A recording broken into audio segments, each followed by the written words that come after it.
Hadis selanjutnya 218 dari Abu Bakrah Nufai bin Al-Harith radhiyallahu anhu dari Nabi sallallahu alaihi wasallam, beliau bersabda, "Inna az-zamana qad istadara ka hay'atihi yawma khalaqa as-samawati wal ard as-sanatu 12 shahran minha arba'atul hurum thalathun mutawaliyat dhul ka'dati wa dhul hijjati wal muharram wa rajabun mudarun alladhi baina jumada wa sya'ban أي شهر هذا قلنا الله ورسوله أعلم فسكت حتى ظننا أنه سيسميه بغير اسمه قال أليس ذا الحجة قلنا بلى قال فأي بلد هذا قلنا الله ورسوله أعلم فسكت حتى ظننا أنه سيسميه بغير اسمه قال أليس البلدة قلنا بلى قال فأي يوم هذا قلنا الله ورسوله أعلم فسكت حتى ظننا أنه سيسميه بغير اسمه قال أليس يوم النحر قلنا بلى قال فإن دماءكم وأموالكم وأعراضكم عليكم حرام كحرمة يومكم هذا في بلدكم هذا في شهركم هذا ستلقون ربكم فيسألكم عن أعمالكم ألا فلا ترجعوا بعد كفارا يضرب بعضكم رقاب بعض ألا ليبلغ الشاهد الغائب فلعل بعض من يبلغه أن يكون أوعى له من بعد من سمعه ثم قال ألا هل بلغت قلنا نعم قال اللهم اشهد. Sesungguhnya masa telah berputar, kata Nabi SAW, sebagaimana keadaannya ketika Allah menciptakan langit dan bumi. Saya baca dulu terjemahnya, baru saya syarahkan nanti insyaAllah. Setahun itu ada 12 bulan. Di antaranya ada 4 bulan yang haram. 3 bulan berturut-turut, Dzul Qa'dah, Dzul Hijjah dan Muharram. Ditambah Rajab, Mudhar, ada footnote nomor 227. Bulan Rajab dikaitkan dengan Bani Mudhar sebab suku ini sangat menjaga kehormatan bulan Rajab melebihi suku-suku Arab lainnya. Yang terletak antara Jumada dan Sya'ban. Bulan apakah ini? Kata Nabi SAW kepada para sahabat, kami menjawab, Allah dan Rasulnya lebih mengetahui. Lalu beliau diam hingga kami mengira beliau akan memberinya nama lain. Beliau berkata, bukankah ini bulan Dzul Hijjah? Kami menjawab, benar. Beliau bertanya, negeri apakah ini? Kami menjawab, Allah dan Rasulnya lebih mengetahui. Lalu beliau diam hingga kami mengira beliau akan memberinya nama lain. Beliau SAW berkata, bukankah ini negeri haram? Kami menjawab, benar. Beliau bertanya lagi, hari apakah ini? Kami menjawab, Allah dan Rasulnya lebih mengetahui. Lalu beliau diam hingga kami mengira beliau akan memberinya nama lain. Beliau berkata, bukankah ini hari kurban? Kami menjawab, benar. Beliau bersabda, sesungguhnya darah, harta, dan kehormatan kalian adalah haram. Seperti haramnya hari kalian ini, di negeri kalian ini, dalam bulan kalian ini. Kalian akan bertemu Tuhan kalian, lalu dia-nya besar kata ganti Allah, akan bertanya kepada kalian tentang amal-amal kalian. Ingatlah, janganlah kalian kembali kafir sepeninggalku. Sebagian dari kalian membunuh sebagian lainnya. Ketahuilah, hendaknya yang hadir menyampaikan kepada yang tidak hadir. Barangkali sebagian orang yang diberitahu lebih memahaminya daripada sebagian orang yang langsung mendengarnya. Kemudian Nabi SAW bertanya, apakah aku telah menyampaikan? Apakah aku telah menyampaikan 2 kali? Kami pun menjawab, iya. Beliau berkata, ya Allah, saksikanlah. Hadis ini riwayat Bukhari, Muslim. Kita bedah hadis ini seperti biasa. Yang pertama yang diambil pelajaran dari hadis ini, inna zamana qad istadara ka hay'atihi yawma khalaqas samawati wal ard. Sampai situ dulu. Sesungguhnya masa telah berputar sebagaimana keadaannya ketika Allah menciptakan langit dan bumi. Ini ada sebabnya ya. Kenapa Nabi SAW mengucapkan itu? Jadi ada tradisi orang-orang Arab dulu, terutama di Mekah, mereka bentuk satu kelompok namanya Ahlun Nasi. Siapa itu Ahlun Nasi? Mereka ini orang-orang yang sangat menghormati Ka'bah sebenarnya. Tetapi orang Arab di sebelum datang Nabi SAW, sebelum diutus jadi Nabi, itu hidupnya dari peperangan. Mereka saling menyerang satu sama yang lain. Nah, ada 4 bulan di syariat Nabi Ibrahim alaihissalam tidak boleh berperang. Itu yang Nabi sebutkan, Zulqa'dah, Zulhijjah, Muharram, dan juga Rajab. 4 bulan ini nggak boleh perang. Hukum awal begitu. Maka mereka bingung dalam 4 bulan kalau tidak berperang mau dapat income dari mana. Zaman dulu masih sangat jahiliyah. Mereka berpikir bagaimana merampas harta orang lain. Maka supaya bisa jadi halal itu, mereka membolak-balikkan bulan. Tapi yang boleh mengambil keputusan hanya ahlun nasi tadi. Orang-orang ini gitu. Ya. Makanya Allah mengatakan, innaman nasi'u ziyadatun fil kufur. Sesungguhnya nasi itu adalah tambahan di atas kekufuran mereka. Karena misal mereka mau perang nih, pas tiba Zulqa'dah, mereka ubah namanya, udah nggak usah Zulqa'dah untuk bulan ini, ya biarkan aja jadi bulan Sya'ban. Jadi terbolak-balik, gitu kan? Dan itu teracak terus. Jadi kapan mereka mau perang, mereka langsung ganti namanya saja. Jadi mereka buat majelis musyawarah langsung diputuskan, ini kita namakan bulan ini saja. Jadi bulan itu yang tadinya sudah harus berjalan 12 bulan dalam setahun, tertukar-tukar. Jadi 1 tahun itu bisa sampai ya 15 bulan, ya 17 bulan gitu. Karena misalnya sudah sampai bulan Zulhijjah, sudah bulan 12 nih. Mereka bisa mundulin ke bulan Jumadil Ula. Bisa jadi bulan ke-5 atau bulan ke-6. Jadi 1 tahun itu bisa jadi lebih daripada 12 bulan. Nah itu terus berjalan itu. Sampai Nabi Muhammad SAW diutus. Bahkan di awal-awal Nabi SAW diutus di Mekah masih berjalan itu. Nanti Nabi SAW ubah itu pada saat di tahun terakhir hidup beliau. Ya. Ini kurang lebih tahun 10 Hijriah ya. Haji pertama dan terakhir Nabi SAW di Haji Wada. Haji perpisahan. Nah Nabi SAW naik di atas mimbar pada saat itu di daerah Mina. Di hari raya Idul Adha. Beliau lalu mengatakan hari ini semuanya sudah kembali seperti awal. Semua perubahan-perubahan mereka itu sudah Allah hapus. Sekarang mulai kembali lagi. Muharram sudah benar pada bulan 1, Safar bulan 2, Rabiul Awal bulan 3, Rabiul Tsani bulan 4, Jumadil Ula bulan 5, gitu kan? Kemudian Jumadil Tsani bulan 6, Rajab bulan 7, Sya'ban bulan 8, Ramadan bulan 9, Syawal bulan 10, Zulqa'dah bulan 11, Zulhijjah bulan 12. Jadi sudah berjalan seperti itu. Makanya Nabi bilang, sesungguhnya masa telah berputar. Sekarang sudah mulai berputar lagi dengan hikmah Allah Subhanahu wa taala sebagaimana keadaannya ketika Allah menciptakan langit dan bumi. Sekarang kata Nabi, lanjutannya adalah setahun itu ada 12 bulan. Awalnya setahun itu bisa 15 bulan, bisa 17 bulan karena mereka mengacak-acak. Ya. Dan di antara 12 bulan itu, ini potongan kedua yang kita ambil pelajarannya. Di antaranya ada 4 bulan yang hurum atau haram. Ya, makna haram ini dimuliakan. Ini sudah pernah kita jelaskan itu ya. Dalam surah At-Taubah ayat 36 Allah menjelaskan itu. A'udzu billahi minasyaitonir rajim. Inna 'iddatash syuhuri indallahi 12 syahran fi kitabillah yauma khalaqas samawati wal arda minha arba'atun hurum. Al-ayah yang artinya sesungguhnya di sisi Allah Subhanahu wa taala ada 12 bulan dalam setahun. Ya, dari semenjak diciptakan langit dan bumi. Dan diantaranya ada 4 bulan yang dimuliakan. Nah 4 bulan dimuliakan ini, siapapun yang buat amal soleh di dalamnya dilipat gandakan pahalanya. Siapa yang buat dosa dilipat gandakan hukumannya. Ya. Jadi harus hati-hati dengan 4 bulan ini. Tentu bulan-bulan lain juga kita nggak boleh buat dosa. Tapi di 4 bulan ini itu bisa dilipat gandakan. Baik kebaikan ataupun keburukan ya. Dan Nabi sebutkan dari 12 bulan itu ada di antaranya 4 bulan yang haram. Haram artinya dimuliakan. Ya. Lalu Nabi sebutkan apa saja 4 bulan itu 3 berturut-turut. Zulqa'dah bulan ke-11 dari bulan Hijriah. Zulhijjah bulan ke-12. Muharram bulan 1. 11, 12, 1 berurutan. Gitu kan. 11, 12, 1 kan gitu. Kemudian kata Nabi SAW. Dan ditambah bulan Rajab. Mudar ini suku Mudar tadi sudah kita bacakan. Ada suku Arab namanya suku Mudar, mereka yang paling memuliakan bulan Rajab ini. Jadi kalau sudah haram, ya sudah tiba Rajab mereka tidak mau berperang, walaupun suku Arab lain ajak mereka berperang mereka nggak mau, gitulah. Yang terletak antara Jumada dan Sya'ban. Jumadil Ula, Jumadil Tsaniyah.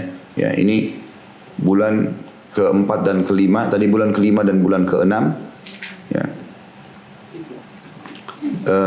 Jumadil Ula atau Jumadil Tsaniyah, tapi yang dimaksud adalah bulan ke-6. Kemudian antara Jumadil Tsaniyah dan juga bulan Sya'ban. Ya, berarti dia berada di tengah-tengah Rajab bulan ke-7, gitu kan. Nah di sini teman-teman sekalian, dari hadis ini, dari potongan yang kedua ini kita ambil pelajaran pentingnya setiap muslim menghafal 12 bulan Hijriah itu. Ibu dan bapak harus tahu itu. Tidak boleh tidak. Hafal nama-namanya, gitu kan. Karena dia sangat berhubungan dengan hukum-hukum syariat kita. Kalau perlu pertanggalan dipakai pertanggalan ini. Karena selama ini kita pakai pertanggalan Masehi, gitu kan. Ya paling tidak kalau kayak di negara kita belum diterapkan itu, kita kalau beli tanggal yang 2. Ada Masehi yang kita pakai untuk kegiatan kita sehari-hari di Indonesia, dan juga ada Hijriahnya. Karena kita akan butuhkan itu untuk mengetahui, ya seperti misalnya kapan itu puasa Tasu'a dan Asyura, 9 dan 10 Muharram. Kapan itu puasa Ayyamul Bid, 3 hari setiap bulan, 13, 14, 15. Kapan, tentu boleh tanggal-tanggal lain kalau punya udzur ya. Kemudian kapan juga puasa 9 hari pertama bulan Zulhijjah. Ya, kapan Idul Fitri, Idul Adha, gitu kan. Sayangnya kita cuma sibuk dengan Idul Fitri 1 Syawal. Udah, Syawal pun kalau kita tanya bulan keberapa Bapak Ibu tidak tahu, gitu kan. Nah, sebenarnya kan harus diketahui. Maka selalu ada kalender di meja kerja ataupun di dapur, di rumah lah. Intinya ada kalender Hijriah itu supaya tahu. Apalagi sekarang Masya Allah sudah banyak inovasi-inovasi ya.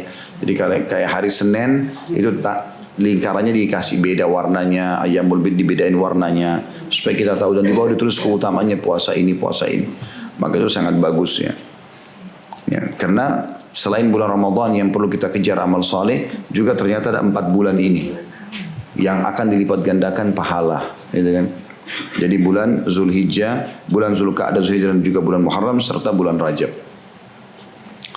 Kemudian dikatakan bulan yang berada antara Jumadil dan Sya'ban sudah kita sebutkan. Lalu potongan ketiga dari hadis Nabi SAW bertanya, bulan apakah ini? Kami menjawab, Allah dan Rasulnya lebih mengetahui. Pertanyaan di sini Bapak Ibu sekalian, apakah Nabi tidak tahu waktu itu bulan apa? Tahu. Kenapa Nabi tanya? Ada sebuah retorika di dalam bahasa Arab itu, atau dalam penyampaian, namanya jadzbul intibah, menarik perhatian audiens. Biasanya para pemateri ini melemparkan pertanyaan untuk melihat ini orang-orang mau nggak dengan materi ini. Dilempar pertanyaan, nanti mereka respon. Nah di sini Nabi SAW tanya, Nabi tahu lagi musim haji, Nabi tahu itu bulan Zulhijjah. Tapi Nabi tanya, nggak boleh salah faham di sini. Jangan kita anggap, kalau kita baca hadis ini sendiri, masa Nabi nggak tahu bulan apa tuh? Karena Nabi tanya ini berurut-urut ya. Ditanya yang pertama, bulan apakah ini? Para sahabat mengatakan Allah dan Rasulullah mengetahui. Lalu Nabi diam. Ya, kemudian dikatakan lagi, ya. Setelah itu Nabi tanya, negeri apa ini? Masa Nabi nggak tahu lagi di Mekah? Kan tidak mungkin. Tapi Nabi tanya. Dan sahabat menjawab Allah dan Rasul lebih tahu. Lalu Nabi tanya lagi, ya setelah itu hari apa ini? Padahal Nabi tahu hari apa itu, gitu kan? Jadi di sini pertanyaan Nabi SAW 3 poin ini bukan karena Nabi nggak tahu, tapi Nabi ingin menarik perhatian audiens. Ada sesuatu penting yang saya ingin sampaikan nih. Nah, para sahabat saking jelinya memahami itu dan mereka menjaga adab dengan Nabi SAW, mereka tidak mau ya menjawab. Mereka mengatakan Allah dan Rasulnya lebih tahu. Sahabat juga di sini bukan berarti tidak faham. Sahabat faham, tapi mereka tahu Nabi nggak mungkin nanya kecuali sesuatu penting nih. Maka mereka bilang kembalikan Allah dan Rasulnya lebih tahu. Jadi banyak sekali pertanyaan yang Nabi lemparkan dalam banyak hadis-hadis beliau yang lainnya. Itu sebenarnya sahabat tahu jawabannya, tapi mereka berpikir kok Nabi nanya hal yang seperti ini padahal sudah jelas. Ada sesuatu nih. Maka sebagai adab dan tata krama mereka mengatakan Allah dan Rasulnya lebih tahu. Sebagian ulama menarik ini, mengatakan misal, kalau dalam satu majelis ada orang yang kita tahu lebih pintar dari kita, sebagai bentuk penghormatan kepada dia, kita jangan tergesa-gesa menjawab, gitu kan? Memberikan kesempatan pada dia, gitu kan? Apalagi kalau sekarang orang terbalik, banyak yang menganggap diri lebih pintar daripada gurunya, gitu kan? Bahkan membantah ini membantah itu, padahal sebenarnya gurunya mungkin lebih paham. Nah seperti itulah, baru belajar sedikit sudah merasa luar biasa. Tapi itu sudah umum ya. Orang kalau baru belajar 2-3 jurus bela diri pasti cari macam-macam di jalan, ya, menunjukkan kehebatannya. Kalau orang kalau sudah tahu, ya dia tenang. Jadi kalau kita hadapin ada orang justru caci maki, ya, dia diam, ini justru orang berilmu. Dia nggak mungkin yang buat bisa dia redam, kecuali ilmunya, dia sudah faham. Oh ternyata ada pahala yang saya akan dapatkan, ini pembersihan dosa saya. Kita tinggal senyum saja. Nah orang seperti itu, kalau darurat baru dia ditanya, misalnya baru dia jawab. Kayak orang tadi bela diri, udah diserang, baru dia bela dirinya, kan gitu. Kalau enggak perlu, enggak usah. Kontrol emosi adalah bagian daripada syariat Islam, gitu kan. Seperti itu. Jadi kita kembali ke tadi. Jadi di sini bukan Nabi SAW tidak tahu ini ada di bulan di negeri mana, ya atau bulan apa, negeri apa ataupun hari apa. Tapi Nabi SAW sangat tahu. Cuma Nabi ingin narik perhatian audiens para sahabat, dan para sahabat juga mengerti sekali. Kalau ini hal yang mendasar, bisa kita jawab, oh ini bulan Zulhijjah, oh ini negara haram. Tapi karena mereka tahu, tidak mungkin Nabi bertanya seperti ini kecuali ada hal penting yang beliau ingin sampaikan. Sebagai bentuk adabnya mereka mengatakan Allah dan Rasulnya lebih tahu. Itu makna daripada potongan ini. Ya. Lalu di sini para sahabat sempat mengatakan, lalu beliau diam hingga kami mengira beliau akan memberikan nama lain. Makna kalimat ini, kalaupun Nabi sampai ubah namanya, kami akan beriman. Maknanya seperti itu. Jadi kami mengira Nabi akan mengganti dengan nama lain. Artinya walaupun Nabi ganti, kami pasti akan ikut. Seperti itulah. Karena bentuk kepatuhan para sahabat ridwanullahi alaihim. Memang ini sahabat luar biasa gitu. Ya. Saya pernah berbicara dengan beberapa teman-teman. Mungkin saya pernah sampaikan juga di sini. Ada teman saya mengatakan, enak kalau kita hidup di zaman Nabi ya. Kita akan jadi sahabat. Apalagi Nabi tunjuk-tunjuk kamu di surga kan enak. Kan Nabi begitu. Begitu sahabat masuk masjid, si fulan di surga. Memang wahyu. Abu Bakar di surga, Umar di surga, Utsman di surga, Talha di surga, Ali di surga, Talha di surga, Subair di surga. Suruh disebutkan surga semua nih, gitu kan. Maka sempat ada di antara kami juga yang menjawab begitu. Lagi di mobil menuju ke Masjid Nabawi pada saat itu waktu masih mahasiswa. Iya, kalau kita pada saat itu menjadi sahabat, kalau kita jadi Abu Jahal, kira-kira Bapak Ibu sekalian, mau nggak beriman kepada orang buta huruf, nggak bisa baca, nggak bisa nulis? Di Mekah belum ada medsos kayak sekarang. Pada saat itu, rumah masih dari tanah liat, ngaku saya Nabi, kalau tidak ikut masuk neraka. Nah, jadi Abu Bakar atau Abu Jahal? Orang sekarang aja malesnya luar biasa kerjaan agama. Orang sudah Quran lengkap, terjemahan sudah ada banyak dai, banyak majelis ilmu. Masih benar nggak sih? Kayaknya ragu dengan agama ini. Apalagi mau hidup fase Mekah dulu terus jadi sahabat. Ini aneh gitu. Nah, maka kita bersyukur alhamdulillah Allah hidupkan kita di zaman sekarang karena Allah lebih tahu. Makanya sebagian sahabat mengatakan, Abdullah bin Mas'ud berkata, Allah melihat hati hamba-hamba dan Allah menemukan hati Muhammad yang paling bersih. Dipilih dan dia menjadi sallallahu alaihi wasallam penutup para nabi dan rasul. Lalu Allah melihat hati-hati para sahabatnya, hati yang paling bersih setelah Nabi Muhammad SAW. Maka dipilihlah dia menjadi sahabat dan para penolongnya. Jadi tidak bisa kita sembarangan hidup zaman itu luar biasa. Ya. Tentu di sini teman-teman sekalian berarti kedudukan mereka sangat tinggi sampai mereka menjaga adab dengan Nabi alaihissalam. Ini potongan ketiga ya. Masuk dalam potongan ketiga juga di sini Nabi SAW tanya, kemudian Nabi diam sejenak. Bisa juga maknanya Nabi diam sejenak di sini yang cukup lama adalah menunggu wahyu. Ini diganti namanya enggak? Gitu. Tapi ternyata tidak. Makanya Nabi bilang, bukankah ini bulan Zulhijjah? Ya, bulan Zulhijjah tadi masuk dalam satu dari 4 bulan yang dimuliakan ya. Kemudian Nabi SAW tanya lagi, negeri apakah ini? Maka sahabat juga menjawab yang sama. Lalu Nabi SAW mengatakan, bukankah ini negeri haram? Negeri yang dimuliakan juga. Wilayah haram Mekah dan Madinah tidak boleh sembarangan ditebang pohonnya, nggak boleh bunuh hewannya. Orang yang berbuat dosa sana akan dilipat gandakan. Orang buat amal soleh akan dilipat gandakan juga, gitu ya. Kemudian Nabi pun SAW sempat terdiam sejenak. Mereka mengira mungkin Nabi akan memberikan nama lain, bisa bermakna kalaupun Nabi kasih nama lain kami akan beriman, atau Nabi SAW memang sedang menunggu wahyu. Benar nggak nanti diganti namanya nih? Karena biasanya Nabi SAW kalau diam dalam penyampaian berarti menunggu informasi dari langit. Maka setelah itu Nabi SAW mengatakan, bukankah ini negeri haram? Kami menjawab benar. Lalu kemudian ditanya lagi, hari apakah ini? Lalu mereka menjauh juga, Allah Rasul lebih tahu. Lalu beliau diam hingga kami mengira beliau akan memberinya nama lain. Lalu kemudian beliau bertanya, bukankah ini hari kurban, hari nahar, Idul Adha? Ya. Kami menjawab benar. Maka Nabi SAW bersabda, ini pesannya. Ini potongan keempat dari hadis yang kita ambil pelajarannya. Sesungguhnya darah, nggak boleh tumpahkan darah siapapun. Tunjukin kehebatannya, ototnya tonjok sana, tonjok sini, berdarahin orang, haram dalam Islam. Tidak boleh. Darah itu hanya boleh dengan hak Islam. Kita diserang mungkin, kita diserang tiba-tiba mungkin, gitu kan? Atau misalnya ya kayak perampok, atau kita di kancah peperangan, lagi jihad, boleh kita membunuh musuh. Itu pun membunuh dengan cara yang baik. Sudah pernah kita jelaskan hadis yang pernah lewat dalam bab-bab kita yang sebelumnya. Kata Nabi SAW, Allah memerintahkan kalian berbuat baik dalam setiap keadaan. Kalau kalian harus membunuh dengan cara yang baik. Ya, membunuh pun harus dengan cara. Sudah tusuk, mati, selesai. Gak ada mutilasi. Cungkil mata orang, potong kupingnya, segala macam. Gak boleh membakar, gak boleh segala macam. Islam tidak pernah ajarkan itu. Maka ini ada tata caranya. Kalau dengan hak itu boleh. Tapi selain daripada itu tidak boleh sama sekali. Tidak boleh sama sekali kita menumpahkan darah. Ini ibu-ibu juga harus hati-hati. Karena terlalu emosional main pukul anaknya sembarangan. Hanya anaknya sampai berdarah. Ada orang begitu. Apa haknya kira-kira?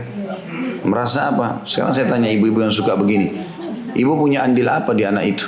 Cuma perutnya jadi kantong saja. Kita nggak pernah tancapin bulu kepalanya, rambut kepalanya. Kita nggak pernah bentuk matanya. Kita nggak pernah atur giginya. Itu punyanya Allah. Nggak ada hubungannya sama kita. Allah justru muliakan kita dengan punya anak itu. Jadi kita status ibu. Dan si laki-laki jadi status ayah. Lalu anak itu wajib bakti dengan dia. Sebagaimana juga orang tua berbuat baik pada mereka pada saat kecil. Ya. Rabbi ghfirli wa li warhamhuma kama rabbayani shaghira. Ya Allah ampunilah dan rahmatilah kedua orang tuaku sebagaimana mereka mendidik dan membinaku, merawatku pada saat aku masih kecil. Ya, jadi ada unsur timbal balik. Orang tua berbuat baik, angka anak juga disuruh berbakti. Walaupun bakti anak-anak tidak gugur dari orang tua yang durhaka, karena dia berdosa sama Allah. Tapi di sini ada unsur itu yang mengatur semua Allah Subhanahu Wa Taala. Jangan sembarangan main pukul-pukul anak ini. Kebiasaan memukul anak ini berbahaya sekali. Saya sangat larang di rumah saya itu tidak boleh pukul anak. Masih bisa dengan lisan, nasihati, doakan. Ya. Kita bisa marah iya, tapi pada batas-batas tertentu. Pukul darurat, pukul pun tidak boleh berbekas. Ini pahanya sampai dicubit merah-merah, sampai digebukin, dipukul kepalanya. Akhirnya anak itu tumbuh besar jadi preman nanti. Karena dia terbiasa begitu, dia tahu kasar-kasar. Ya, semua ini tidak boleh sama sekali. Ini ada bahasan sendiri dalam masalah begini dalam menjadi anak. Pernah saya bedah masih sampai sekarang di Masjid At-Taufik di Cempaka Putih membahas masalah itu. Ya. Jadi darah tidak boleh sama sekali, termasuk juga darah bawahan. Kalau orang merasa atasan, main sembarangan tonjok-tonjok orang, nggak boleh sama sekali. Atau pasangan hidup, ya, mungkin ada suami main pukul istrinya sampai berdarah-darah. Ya. Jadi ada batasan pukulan dibolehkan. Bolehnya orang tua pukul anak, kata Nabi SAW, suruh anak kalian sholat di umur 7 tahun dan pukullah mereka di umur 10 tahun. Gitu kan. Masalah pukul di sini adalah pukulan yang tidak berbekas. Gitu.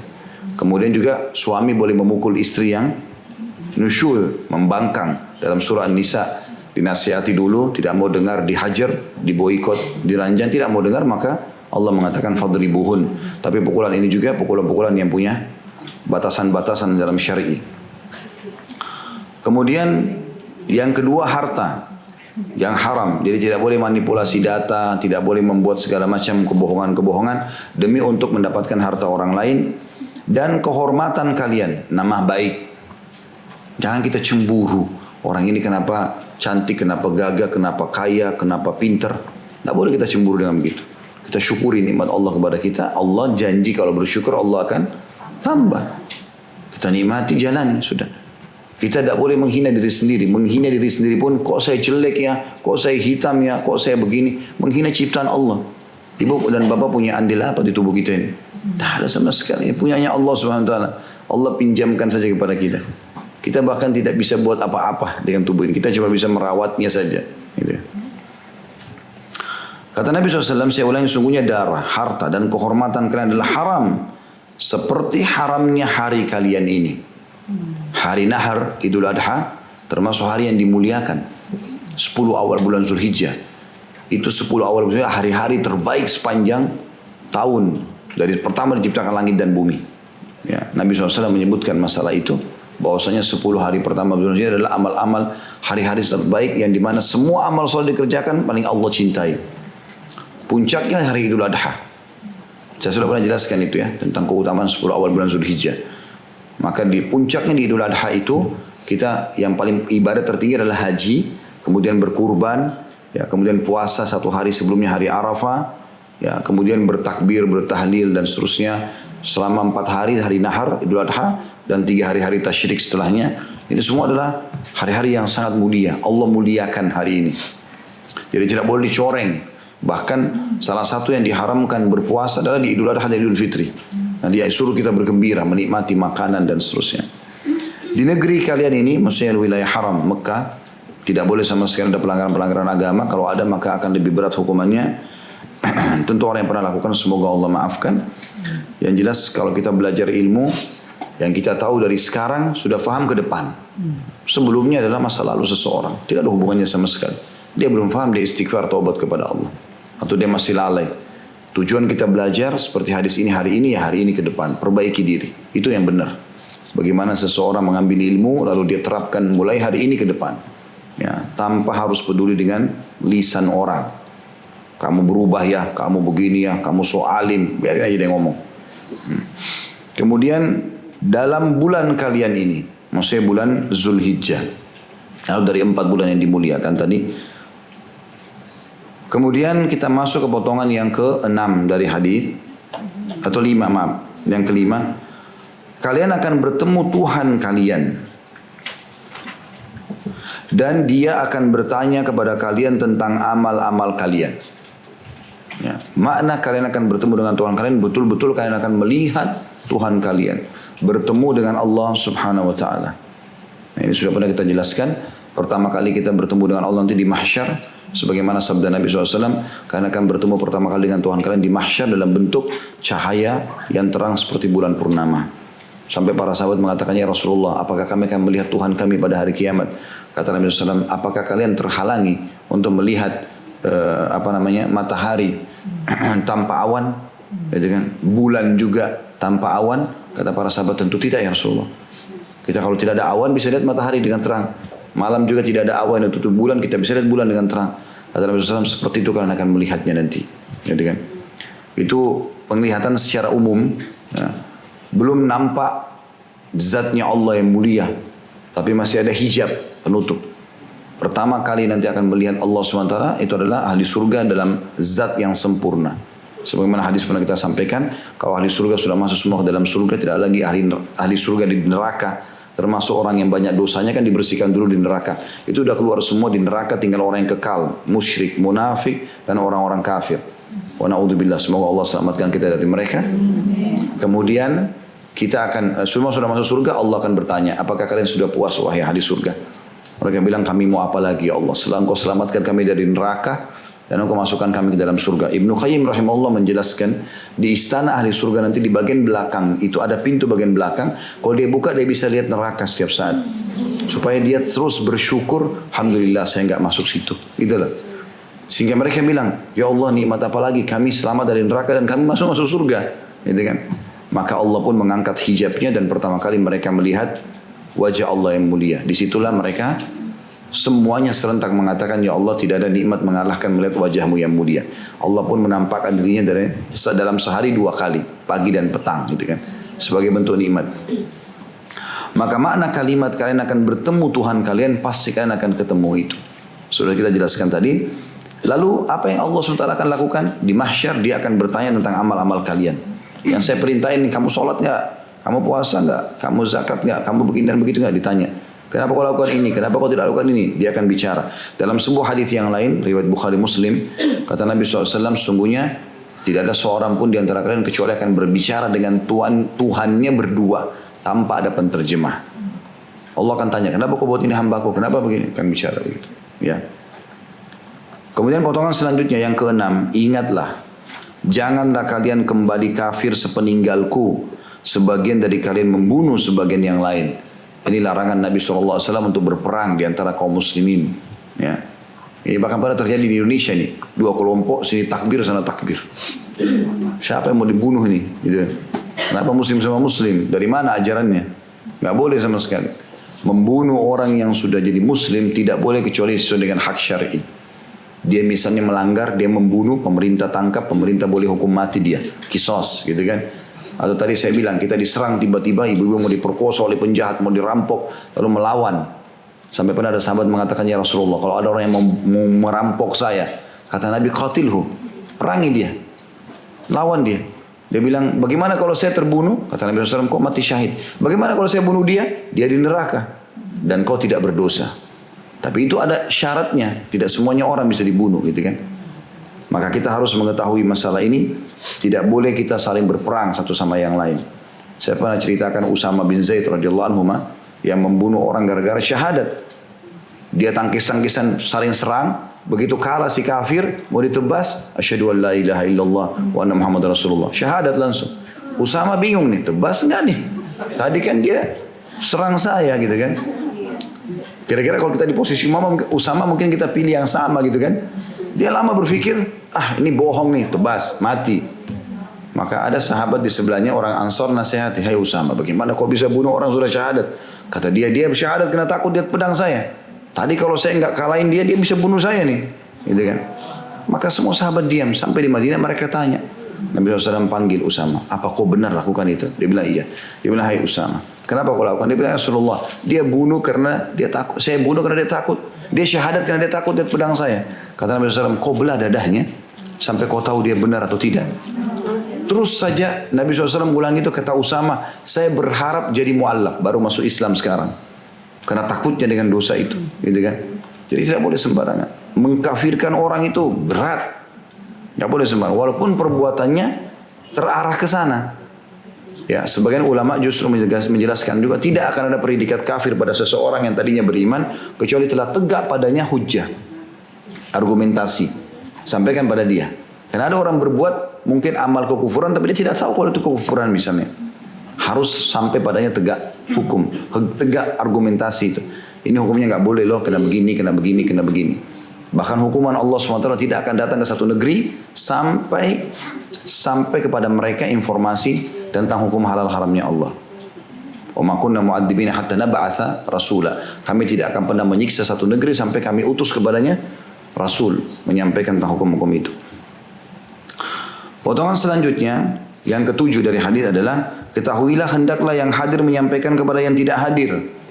Artinya yang hadir pada saat itu sahabat, sampaikan kepada yang tidak hadir ya. Ini informasi penting nih. Seakan-akan Nabi bilang begitu. Tentu di Haji Wada wasiat Nabi banyak sekali. Banyak. Jadi ada hadis ya panjang lebar, lebih panjang daripada ini tentang Nabi wasiatkan untuk ya berbuat baik dengan para budak gitu kan. Tidak boleh saling menggibah, tidak boleh begitu. Banyak larangan Nabi SAW. Tapi di antaranya ini yang paling penting yang Nabi ingatkan. Jangan saling bunuh-membunuh. Kemudian harus yang tidak hadir menyampaikan kepada yang hadir menyampaikan kepada yang tidak hadir. Lalu Nabi SAW seakan-akan menitik beratkan kalimat setelahnya, dan bisa saja gitu kan, barangkali sebagian orang yang diberitahu lebih memahami daripada sebagian orang yang langsung mendengarnya. Artinya tugas kalian yang dengar sekarang sampein aja. Nanti Allah punya cara menyampaikan kepada orang yang kalian sampaikan itu. Bahkan bisa saja orang yang mendengar tidak langsung dari Nabi itu bisa lebih faham daripada orang yang mendengarnya. Seperti itulah. Artinya sampaikan saja. Ya, tugas kita menyampaikan. Ibrahim alaihissalam pada saat selesai membangun Ka'bah, itu perintah Allah setelah itu panggil manusia haji. Gak ada pengeras suara, gak ada medsos pada zaman itu. Seluruh dunia disuruh panggil. Kata Ibrahim alaihissalam, bagaimana caranya? Wa ma yablughu sauti, sampai di mana suaraku ini? Lalu kata Jibril, tugas semuanya menyampaikan. Dia naik ke salah satu gunung di Arafah, lalu dia teriak, wahai manusia, Allah memerintahkan kalian haji. Maka Allah bawa suaranya ke seluruh penjuru muka bumi ini. Dan akhirnya orang-orang pada datang pergi haji. Jadi kan pada saat itu kuasa Allah Subhanahu wa taala. Kita kalau sudah kerjakan karena Allah, selebihnya sudah tawakal ala Allah. Begitu juga Allah sebutkan tentang perang Badar. Allah SWT sebutkan a'udzubillahi minasyaitonir pada saat sahabat ada yang menebas musuh, ada yang jadi korban mereka. Allah bilang falam taqtuluhum walakin Allah qatalahum. Bukan kalian yang membunuh musuh-musuh kalian, tapi Allah yang membunuh mereka. Wa ma ramaita idh ramaita walakin Allah rama. Dan bukan kalian yang melempar anak-anak panah dan tombak kalian dan mengayunkan pedang, tapi Allah lah yang telah melakukan itu. Biar musuh kita di depan ini ahli bela diri, Kalau Allah mau dia mati di tangan kita. Kuasa Allah SWT. Asal kita di jalan Allah, kita benar. Itu yang penting. Kemudian potongan yang terakhir adalah yang ke-8 dari hadis ini. Nabi SAW mengatakan, apakah aku telah menyampaikan? Apakah aku telah menyampaikan? Maka semua sahabat mengatakan iya. Beliau mengatakan, ya Allah saksikanlah. Ini adalah pernyataan Nabi SAW untuk memastikan kalau semua amanah yang Allah bebankan pada beliau sudah disampaikan. Semua amanah yang beliau dipikul kepada beliau sudah sampaikan. Semuanya. Bahkan semua ulama sepakat mengatakan Nabi SAW tidak meninggal dunia kecuali sudah menyampaikan semua yang Allah perintahkan. Ya. Tidak akan datang ajal Nabi SAW sampai betul-betul semua sudah disampaikan. Makanya pada saat di Haji Wada ini pun turun surah Al-Maidah ayat 3. A'udzubillahi minasyaitonir rajim. Al-yawma akmaltu lakum dinakum. Hari ini aku sempurnakan agama kalian. Artinya sudah yang Nabi kalian ini ya telah bicara sampaikannya sudah sempurna. Semua sudah enggak ada lagi tambahannya. Wa atmamtu alaikum ni'mati. Dan aku sempurnakan nikmatku kepada kalian dengan cara ya mengamalkan isi agama itu, enggak usah tambah-tambah lagi. Wa raditu lakumul Islam madina, dan aku ridha Islam sebagai agama kalian. Ini berarti menandakan Nabi SAW sudah menyampaikan semua ajarannya, tidak perlu ditambah, enggak perlu dikurangi lagi, sudah cukup dengan itu. Allahu a'lam. Saya mohon maaf karena juga harus ngisi di tempat lain lagi. Mudah-mudahan bisa diambil pelajaran. Subhanakallahumma bihamdika asyhadu an la ilaha illa anta astaghfiruka wa atubu ilaik. Assalamualaikum warahmatullahi wabarakatuh.